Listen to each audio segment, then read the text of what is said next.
بسم الله الرحمن الرحيم. الرحمن علم القرآن.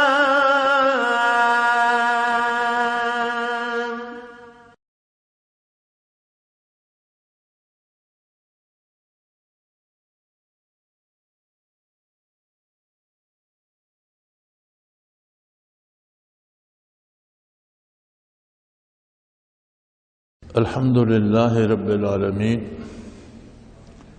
والصلاة والسلام على حبيبه محمد وآله وصحبه أجمعين. أعوذ بالله من الشيطان الرجيم. بسم الله الرحمن الرحيم.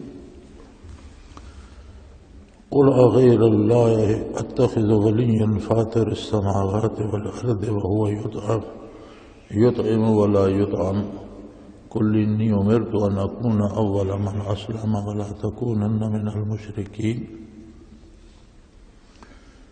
قل إني أخاف إن عصيت ربي عذاب يوم عظيم. من يصرف عنه يومئذ فقد رحمه وذلك الفوز المبين.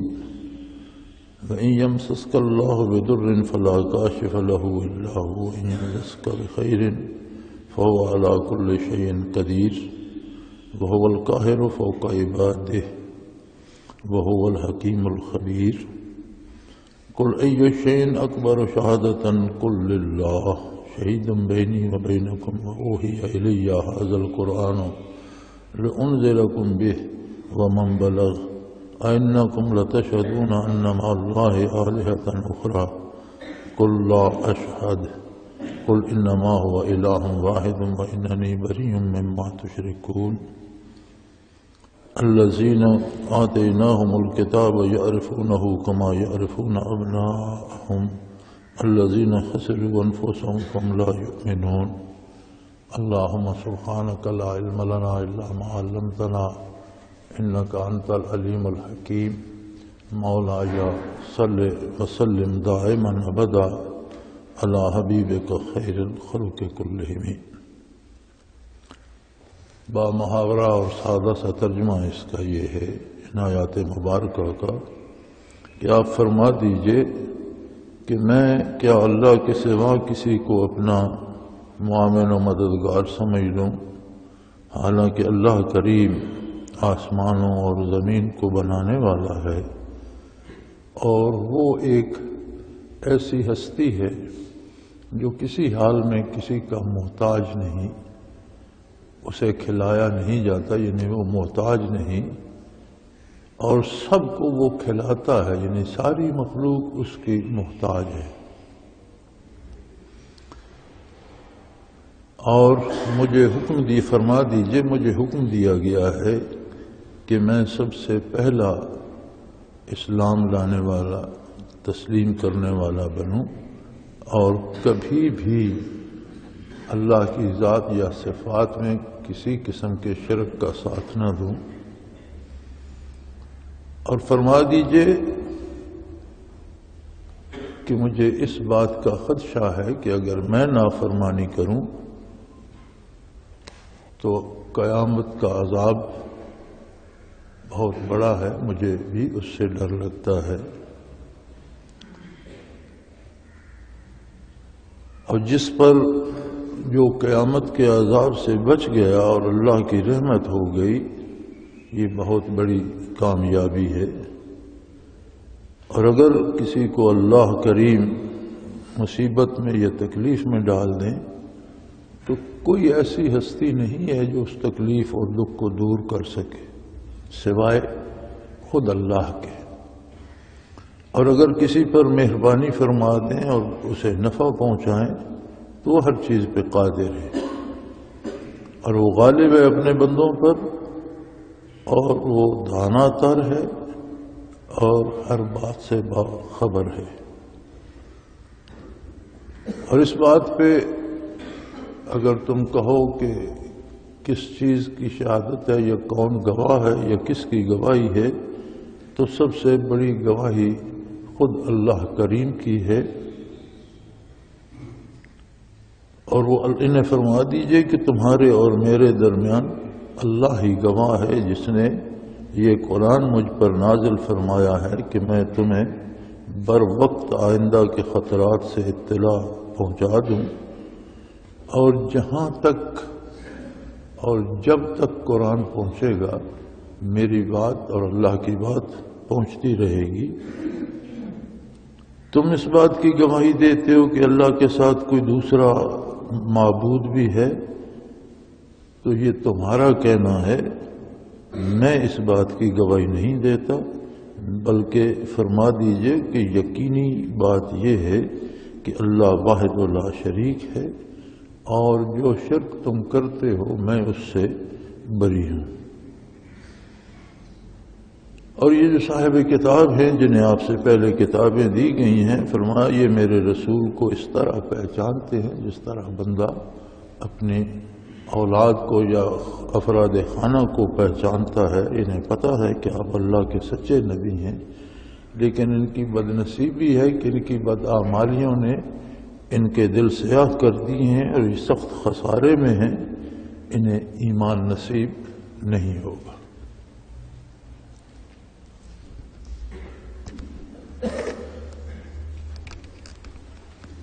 فرمایا ان سے کہہ دیجئے کہ تمہارا خیال یہ ہے، چونکہ مکہ مکرمہ میں اور عرب شریف میں بے شمار مذاہب تھے، کم و بیش دنیا میں جتنے مذاہب باطلہ تھے ان کا اثر وہاں بھی تھا، چونکہ یہ دنیا گرد لوگ تھے، ہر جگہ تجارتی سفروں میں آتے جاتے، کوئی کہیں سے کوئی نظریہ لے آتا، کوئی کہیں سے لے آتا، تو بے شمار طرح کے لوگ تھے، آگ کو پوجنے والے تھے، بتوں کے پجاری تھے، ستاروں کے، سورج کے، جنوں کے پجاری، جادوگروں کی پوجا کرنے والے، بے شمار طرح کے لوگ تھے، یہود نصارہ تھے۔ تو کوشش انہوں نے یہ کی کہ آپ صلی اللہ علیہ وسلم جو فرماتے ہیں یہ تو سارے ہمارے معاشرے کو طے و بالا کر دے گا۔ آخر آپ کی بعثت سے پہلے بھی تو یہاں لوگ گزارا کر رہے ہیں اور مختلف مذاہب ہیں، اور اپنے اپنے مذہب پہ ہر کوئی چل رہا ہے اور سمجھوتے سے زندگی بسر ہو رہی ہے۔ وہاں بات یہ تھی کہ جہاں تک مذہب کا تعلق تھا وہ صرف عقیدے کا نام تھا کہ کس کا عقیدہ اور نظریہ کیا ہے۔ جہاں تک معاملات کی بات تھی اس میں سارے شامل تھے، ہر عقیدے ہر مذہب کے لوگ سود بھی کھاتے تھے، بدکاری بھی کرتے تھے، پیشہ ور بھی تھے، چوری ڈاکہ بھی کر لیتے تھے، نظریات اپنے اپنے تھے، عقیدے اپنے اپنے تھے، طریقے عبادت اپنا اپنا تھا، لیکن جو عملی زندگی معاشرے میں تھی وہ سب کی ایک سی تھی۔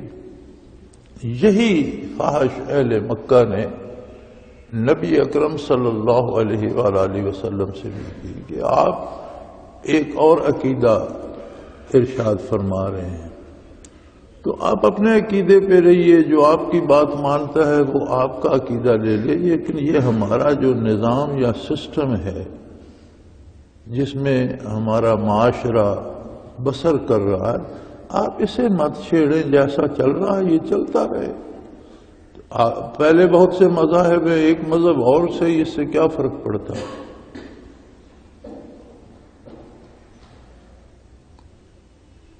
اور اس میں آپ کے لیے بھی آسانی ہوگی، جب آپ ہمارے اس نظام کو نہیں چھیڑیں گے، ہمارے طریقہ کار کو نہیں چھیڑیں گے، تو ہم آپ کو نہیں چھیڑیں گے، آپ کو بھی کوئی پریشانی نہیں آئے گی۔ تو اللہ کریم نے ارشاد فرمایا کہ میرے حبیب ان سے کہہ دیجئے کہ میری ساری امیدیں، ساری توقعات، میری مشکلوں کا حل، میرا مددگار، میرا معاون صرف اللہ وحدہ لا شریک ہے۔ مجھے تمہارا تعاون اور تمہارے معاشرے کا تعاون اس شرط پر کہ میں تم پر بھروسہ کروں اور اللہ پر بھروسہ چھوڑ دوں، اس شرط پر منظور نہیں ہے۔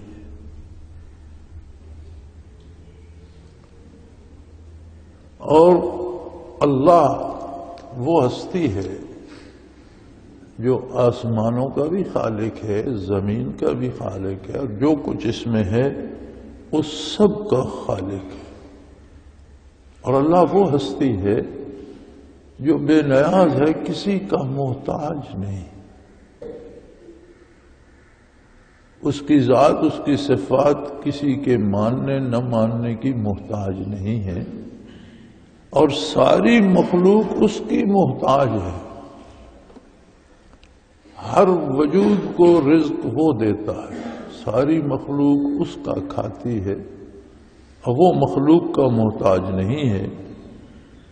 اس ہستی نے مجھے حکم دیا ہے کہ میں مثالی مسلمان بنوں، سب سے پہلا مسلمان، سب سے اعلیٰ نمونے کا مسلمان، اللہ کی اطاعت کرنے والا سب سے اعلیٰ انسان۔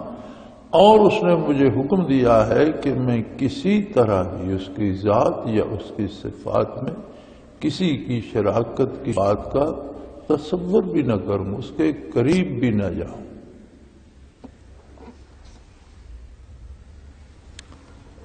ہمارا آج کا مسئلہ بھی یہی ہے۔ ہم اسلام کا دعویٰ بھی کر لیتے ہیں، اللہ قبول فرمائے، نماز روزہ بھی کر لیتے ہیں، حج عمرہ بھی کرتے ہیں، خیرات صدقات بھی دیتے ہیں، لیکن جب بات عملی زندگی کی آتی ہے تو پھر ہر کوئی یہ چاہتا ہے کہ میں اپنے کردار میں اپنی مرضی کروں۔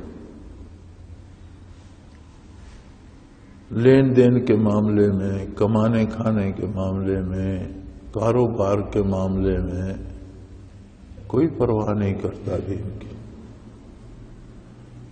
اور بڑی عجیب بات یہ ہے کہ ہم خود اپنی ذات میں تو اللہ کے احکام کی پرواہ بھی نہیں کرتے۔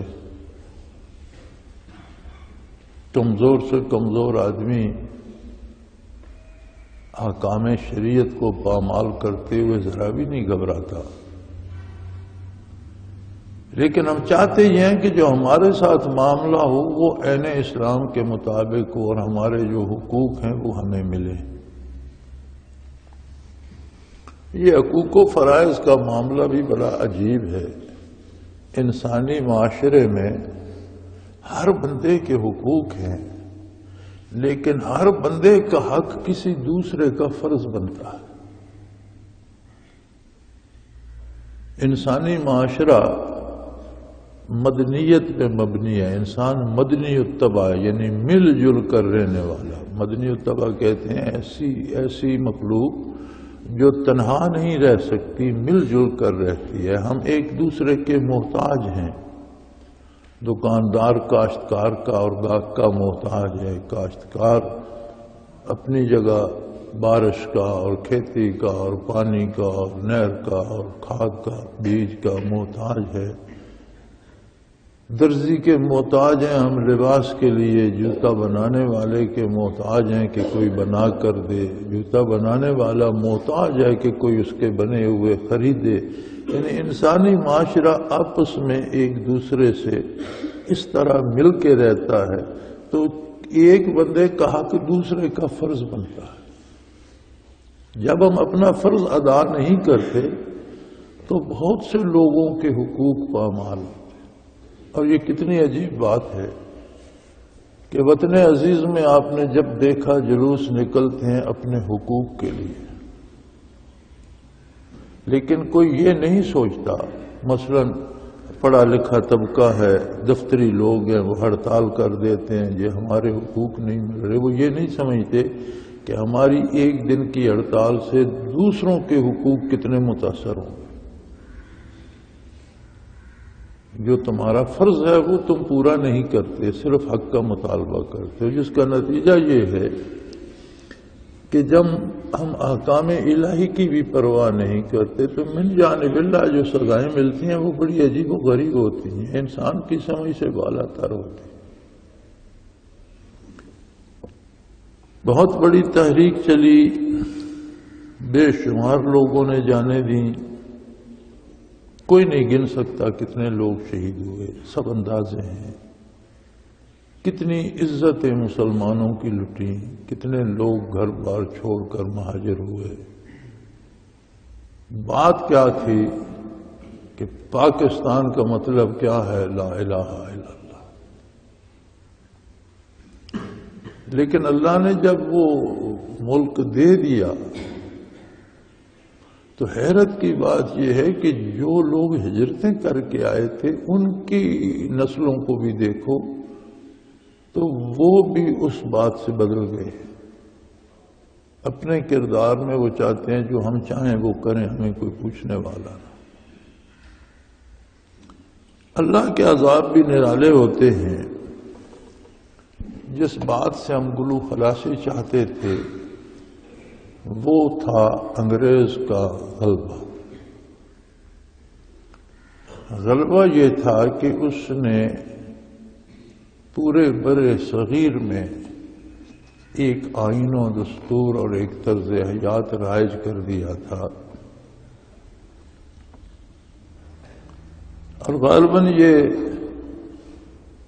1835 میں انڈین پینل کوڈ کے نام سے ایک پورا ضابطہ بنایا گیا کہ کس کس طرح کیا ہوگا، عدالتی نظام کیسے ہوگا، تعلیمی نظام کیا ہوگا، معاشی نظام کیا ہوگا، اور پہلی دفعہ معیشت میں سود داخل کیا گیا، تعلیم سے دین کو خارج کر کے محض دنیاوی چیزیں اس میں ڈالی گئیں، اور اسی طرح پورا نظام ترتیب پایا۔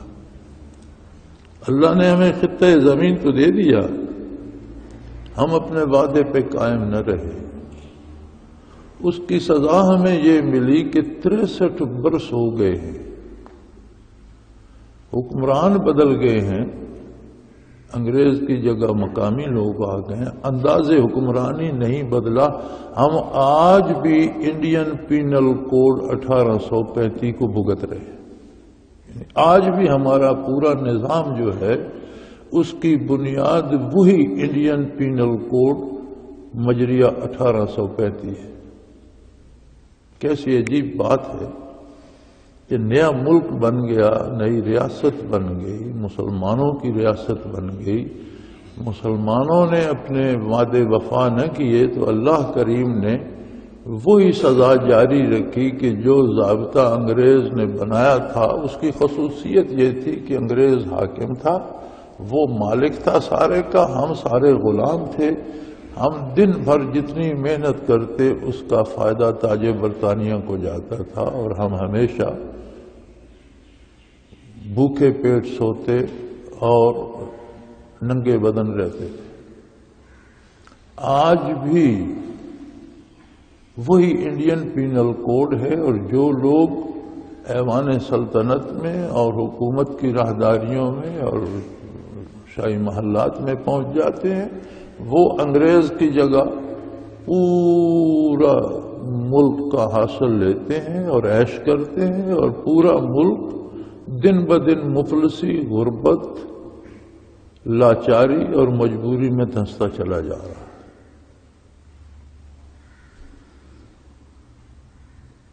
اچھا، لوگ جلوس نکالتے ہیں، تحریکیں چلاتے ہیں، پھر سیاست میں آتے ہیں، پھر وہ ایم این اے یا ایم پی اے بن جاتے ہیں، پھر ارکان سلطنت میں شریک ہو جاتے ہیں۔ جب وہاں پہنچتے ہیں تو کہتے ہیں نظام یہی ٹھیک ہے، یہ رہنے دو۔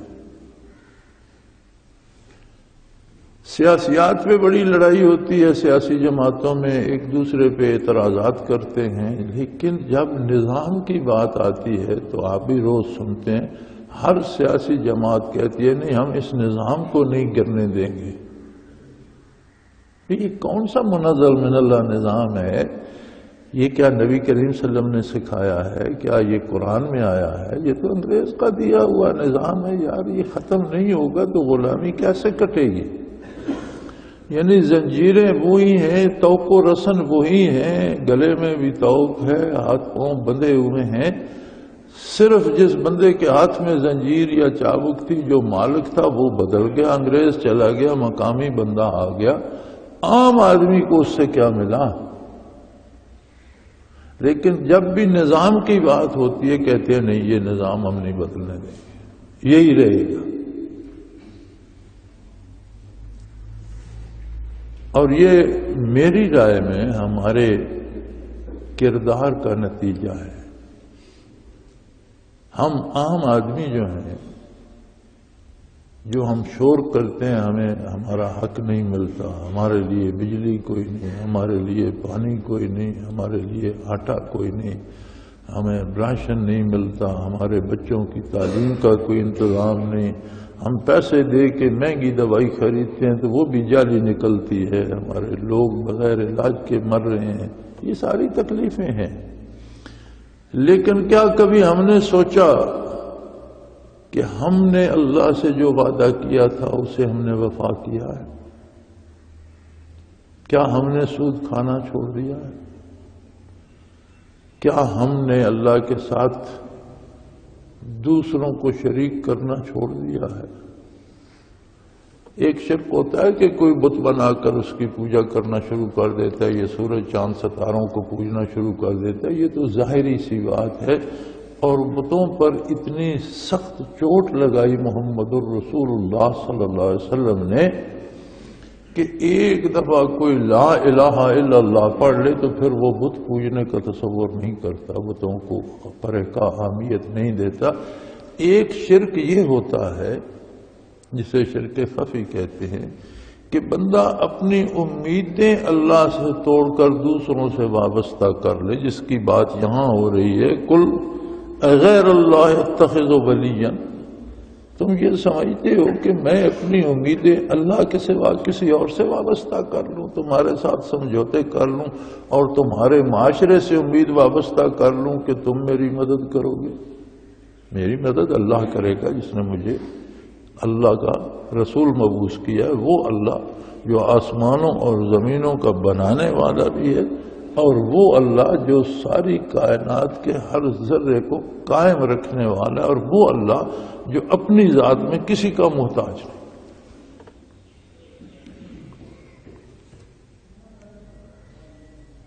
ہمارا سب سے بڑا جرم یہ ہے کہ ہم امیدیں غیر اللہ سے وابستہ کر لیتے ہیں، اللہ کی اطاعت چھوڑ دیتے ہیں، ان کی اطاعت کرتے ہیں کہ اس کی اطاعت سے مجھے فائدہ ملے گا، تکلیف نہیں ہوگی. اللہ کی سزا یہ ہے کہ وہ ظالمانہ قانون جو انگریز نے بنایا تھا، انگریز جب اسے استعمال کرتا تھا تو اس میں تھوڑی سی گنجائش پھر بھی تھی. جب وہ مقامی لوگوں کے ہاتھ میں آیا تو انہوں نے وہ اتنا سخت کر دیا کہ اب تو اس میں سانس لینے کی گنجائش بھی نہیں ہے.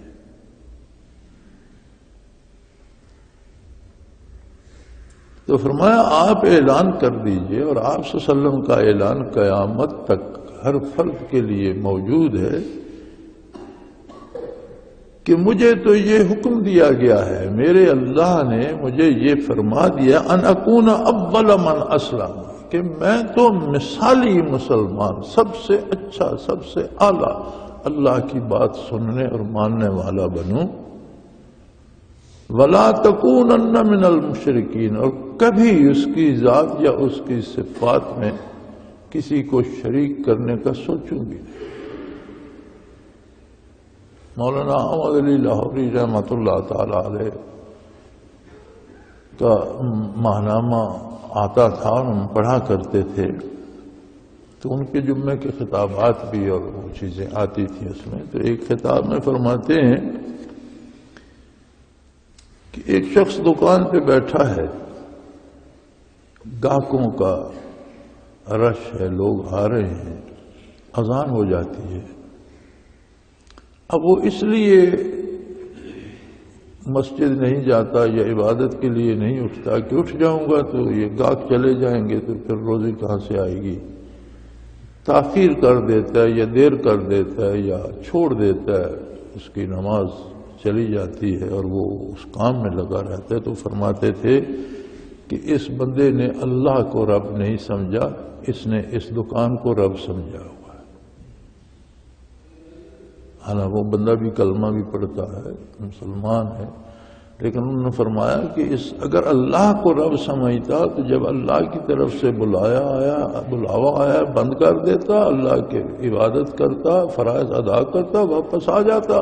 جو قسمت میں وہ تو مل جائے گا، اللہ نے دینا ہے۔ شاید اس سے زیادہ کہا جاتے زیادہ فروخت ہو جاتی چیزیں، زیادہ کاروبار ہو جاتا ہے، لیکن اس نے اللہ کو رب نہیں سمجھا، اس نے اس دکان کو رب سمجھا۔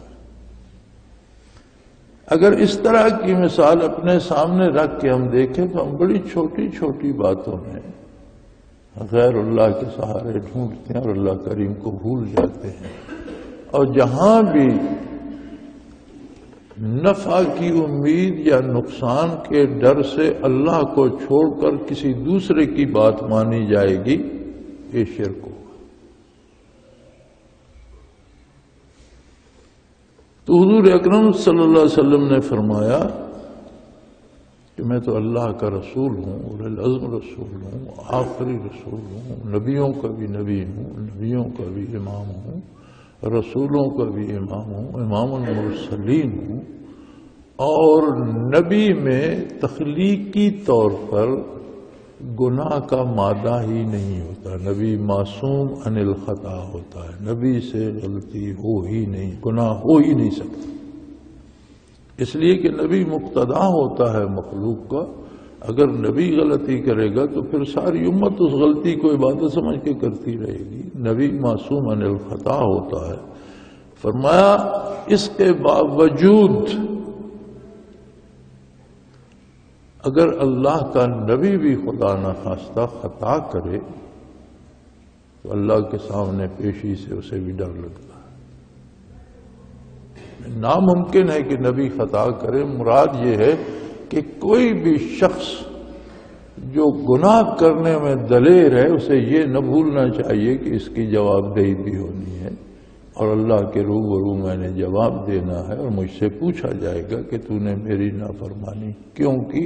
کیونکہ بندے کے پاس نافرمانی کی گنجائش نہیں ہے، اس کا نہ وجود اپنا ہے نہ روح اپنی ہے، اس کے سارے اوصاف اور حواس خمسہ اللہ کے دیے ہوئے ہیں، اس کا نظام ہضم، نظام حیات، دل کی دھڑکن، دماغ کا فنکشن یا سارے اعضاء و جوارح کا فنکشن اللہ کریم چلا رہا ہے تو چل رہا ہے۔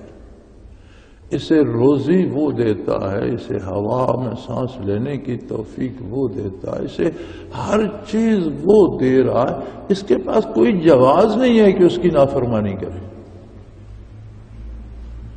اور نبی کریم صلی اللہ تعالی علیہ وسلم کے ارشادات میں ایک حدیث کا مفہوم یہ ہے کہ اللہ کریم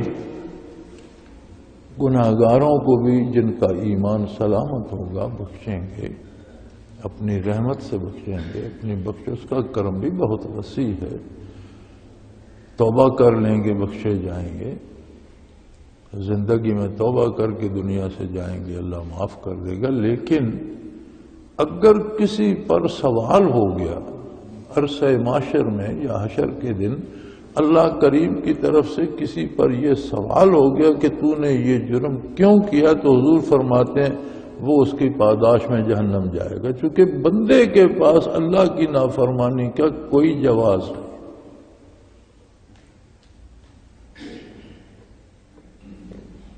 سو فرمایا انسان ساری زندگی کامیابی کے پیچھے بھاگتا ہے،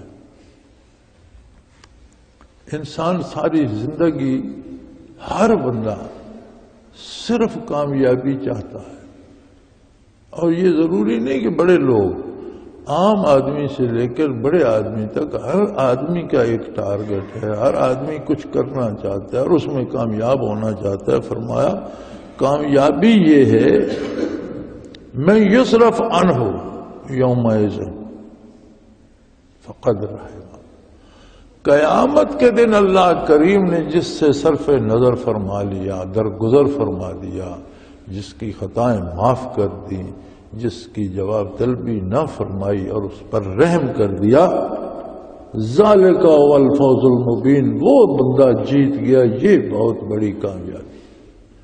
یعنی حقیقی کامیابی یہ ہے کہ آپ کو اللہ کی بارگاہ میں نجات نصیب ہو جائے، عذاب سے بچ جائیں، یہ بہت بڑی کامیابی۔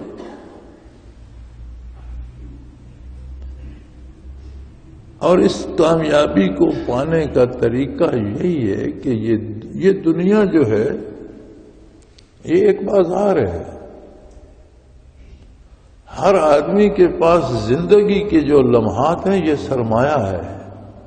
جس طرح بازار میں ہم سرمایہ دے کر چیزیں خریدتے ہیں، اسی طرح زندگی کے لمحات صرف کر کے ہم اس دنیا سے حاصل کر رہے ہیں۔ اگر کوئی گناہ کرتا ہے تو وہ بھی خرید رہا ہے، اپنا وقت لگا رہا ہے، اپنی طاقت لگا رہا ہے، اپنی وسائل صرف کر رہا ہے، اپنی ایفرٹ لگا رہا ہے۔ کوئی نیکی کرتا ہے تو وہ بھی چیزیں خرید رہا ہے، اپنی زندگی کے لمحات بھی صرف کر رہا ہے، اپنی کوشش بھی صرف کر رہا ہے۔ یہ جتنی خرید ہو رہی ہے یہ ساتھ لے کے ہم جائیں گے، یہ آخرت کے لیے ہے۔ اگر کوئی جھوٹ بولتا ہے تو اس کے ساتھ جھوٹ جائے گا، اگر کوئی سچ بولتا ہے تو اس کے ساتھ سچ جائے گا۔ اگر کوئی دھوکہ کرتا ہے تو وہ جرم اس پر سوار ہوگا، اگر کوئی دیانتداری سے کام کرتا ہے تو وہ دیانت و امانت اس کے ساتھ ہوگی۔ تو یہ زندگی کے امور جو ہیں یہ بیکار اور غیر ضروری نہیں ہیں، بلکہ ہر کام میں ہم یا اللہ کی اطاعت کر رہے ہیں، حضور کا اتباع کر رہے ہیں، یا نافرمانی کر رہے ہیں۔ اب یہ زندگی کا اثاثہ ساتھ جائے گا، مال و دولت نہیں جائے گا، اولاد نہیں جائے گی، مکان نہیں جائیں گے، گاڑیاں نہیں جائیں گی، لیکن یہ کردار جو ہمارا ہے یہ ہمارے ساتھ جائے گا۔ حضور اکرم صلی اللہ علیہ وسلم کے ایک ارشاد کا مفہوم ہے کہ بندے کے ساتھ 3 چیزیں جاتی ہیں دنیا سے، اس کے اہل و عیال، رشتہ دار، جنازہ اٹھتا ہے تو وہ ساتھ ہوتے ہیں، اس کا مال و دولت تو اس کو احتشام، جتنا امیر آدمی ہے اتنی اچھی چارپائی ہوگی، قیمتی چادر ہوگی، جنازے میں بھی مال کا نظر آتا ہے کہ یہ مالدار ہے، یہ غریب ہے۔ اور اس کے اعمال، فرمایا 2 چیزیں تو قبر میں ڈال کے واپس آ جاتی، رشتہ دار بھی، ورثاء بھی، اولاد بھی، اہل و عیال بھی، اور مال و منال بھی بندے کو قبر میں ڈال کے واپس۔ لیکن تیسری چیز اعمال، وہ وہاں ساتھ رہ جاتی، وہ اس کا اپنا ذاتی سرمایہ ہے، وہ اس کے ساتھ جاتا ہے۔ سو فرمایا جو برائی خریدتا ہے وہ کیوں اللہ کے اس دن سے نہیں ڈرتا جب اسے اللہ کے روبرو پیش ہوگا۔ من مات فقد قام قیامتہ کما قال رسول اللہ صلی اللہ علیہ وسلم، کہ جو مرتا ہے ایک طرح سے چھوٹی قیامت تو اس کی قائم ہو جاتی ہے۔ جب قبر میں جاتا ہے تو اعمال ساتھ ہوتے ہیں، جیسا کردار ہے، جیسا عقیدہ ہے، اور عقیدے کے بعد جیسے اعمال ہیں۔ اور عقیدہ بھی علماء حق فرماتے ہیں کہ اعمال ہی کا نام ہے۔ جس بندے کے اعمال شریعت کے مطابق نہیں، وہ کیسے کہتا ہے کہ میں شریعت کو مانتا ہوں؟ جس کا کردار اسلام کے خلاف ہے وہ کیسے کہتا ہے کہ میں اسلام کو مانتا ہوں؟ یہ تو عجیب سی بات ہے۔ وہ فرماتے ہیں کردار ہی ایمان کا بھی گواہ ہے، کہ اس کا کردار درست ہے تو اس کا ایمان سلامت ہے، ورنہ محض روایتی کہتا ہے۔ تو فرمایا کامیابی کے لیے زندگیاں صرف کر دیتے ہو، ساری عمر بھاگتے ہو، کامیابی غیر اللہ کی محتاجی میں نہیں ہے، اللہ کے ساتھ کسی کو شریک کرنے میں نہیں ہے، اللہ کی نافرمانی میں نہیں ہے، بلکہ کامیابی یہ ہے کہ میدان جب حساب کتاب کا لگے گا تو اللہ تم پر رحم فرما دے اور تمہیں معاف کر دے۔ یہ بہت بڑی کامیابی۔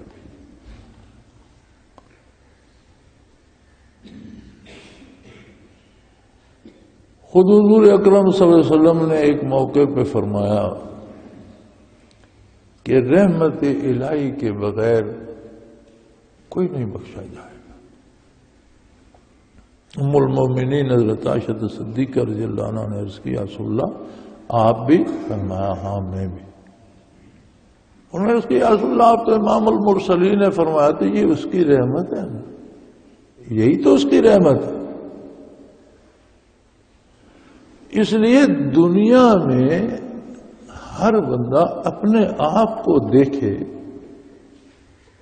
اگر اسے نیکی کی توفیق ملتی ہے، اس کا کردار صالح ہے، تو یہ اس نے رحمت الہی کو دنیا میں پا لیا، انشاءاللہ قبر میں بھی سرخرو ہوگا، آخرت میں بھی سرخرو ہوگا۔ لیکن اگر اسے اطاعت الہی نصیب نہیں اور برائی کرتا ہے، جھوٹ بولتا ہے، حرام کھاتا ہے، جائز ناجائز سمیٹ کر کھا رہا ہے، تو فرمایا رحمت الہی سے دور ہے۔ اور یہ بڑی عجیب بات ہے کہ انسان کو اللہ نے ان دونوں میں سے ایک راستہ چننے کا اختیار دیا ہے۔ وَهَدَيْنَاهُ السَّبِيلَ اما شاکرم و اما کفورا، ہم نے انسان کو دونوں راستے دکھا دیے ہیں۔ اب وہ شکر کا راستہ اختیار کرنا چاہتا ہے یا ناشکری کا، اب یہ اس پر ہے۔ تو اتنا سا فیصلہ خود انسان نے کرنا ہے۔ اگر وہ خود یہ فیصلہ نافرمانی کا کر لیتا ہے تو عرصہ معاشر میں کس کو شکوہ، کس سے شکوہ کرے گا؟ اس کا اپنا فیصلہ ہے۔ اور قیامت کو قرآن کریم نے جو منظر کشی فرمائی ہے ہوگا بھی یہی کہ اعمال نامے دے دیے جائیں گے ہر ایک کو، اور حکم ہوگا اقرا کتابک، اپنا اعمال نامہ پڑھو، تم جو دنیا میں کرتے رہے، جو بولتے رہے، میرے فرشتے لکھتے رہے۔ ما یلفظ من قول الا لدیہ رقیب عتید، تمہارے لبوں سے جو لفظ نکلتا تھا وہ لکھا جاتا تھا۔ تم جو حرکت کرتے تھے، سکون سے نیکی کرتے تھے، گناہ کرتے تھے، جو کرتے تھے وہ لکھا جاتا تھا۔ آج یہ اعمال نامہ تمہارے سامنے، کفا بنفسک الیوم علیک حسیبا، آج تم اپنے خود ہی جج بن جاؤ، اپنا فیصلہ کر لو، اپنا اعمال نامہ دیکھ لو، تم نے زندگی اطاعت میں صرف کی یا نافرمانی۔ چونکہ ہم دن بھر جو کرتے ہیں یہ ہمارے اندر ایک جج بیٹھا ہے جو فیصلہ کرتا ہے مجھے ایسا، اس کو قتل کر دو، اس کو چھوڑ دو، اور یہ نہ سوچو کہ یہ جائز ہے یا ناجائز ہے۔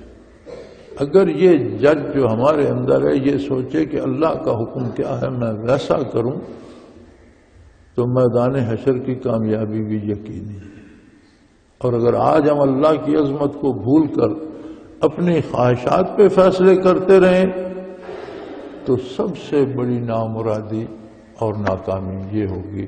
اللہ کریم ہماری خطاؤں سے درگزر فرمائے، ہمارے اس احساس و شعور کو زندہ کرے اور ہمیں توفیق دے کہ ہم اس کے نبی صلی اللہ علیہ وسلم کی پیروی کا حق ادا کر سکیں۔ آخر دعوانا ان الحمدللہ رب العالمین۔ اللہ اللہ اللہ اللہ اللہ اللہ اللہ اللہ۔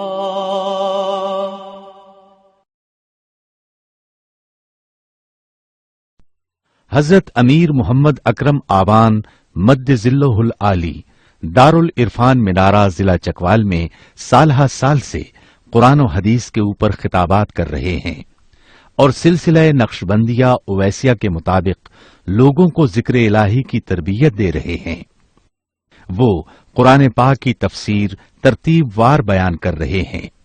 تفسیر قرآن کو وہ موجودہ ملکی اور بین الاقوامی حالات کے مطابق بیان کرتے ہیں۔ موٹر وے سے کلر کہار کے انٹرچینج سے نکلتے ہوئے، کلر کہار کی جھیل سے ہوتے ہوئے، میانی، بوچھال اور نور پور سے گزرتے ہوئے دارالعرفان منارہ پہنچ سکتے ہیں۔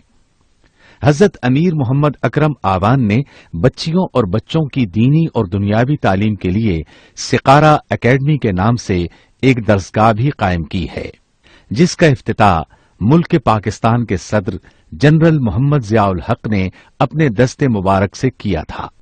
وہ تمام احباب جو اسلام کی طلب رکھتے ہیں ان سے گزارش ہے کہ دارل عرفان منارہ ضلع چکوال میں امیر محمد اکرم آبان صاحب کے خطابات سے مستفید ہوں۔ وہ ہر جمعے کو نماز سے پہلے بیان فرماتے ہیں۔ ہر ماہ کی پہلی اتوار کو ماہانہ اجتماع ہوتا ہے جس میں آپ خصوصی خطاب فرماتے ہیں اور پاکستان کے چاروں صوبوں سے احباب اس اجتماع میں شرکت کرتے ہیں۔ اس کے علاوہ یہاں سال میں 2 مرکزی اجتماعات بھی ہوتے ہیں، ایک رمضان المبارک میں اعتکاف کا اجتماع اور دوسرا جولائی اور اگست میں 40 دن کا اجتماع ہوتا ہے جس میں روحانی تربیت کی جاتی ہے۔ اپنا خون سیماب دے کر اتنا ہم کر جائیں گے، نام آقا کا چمن میں پھر رقم کر جائیں گے۔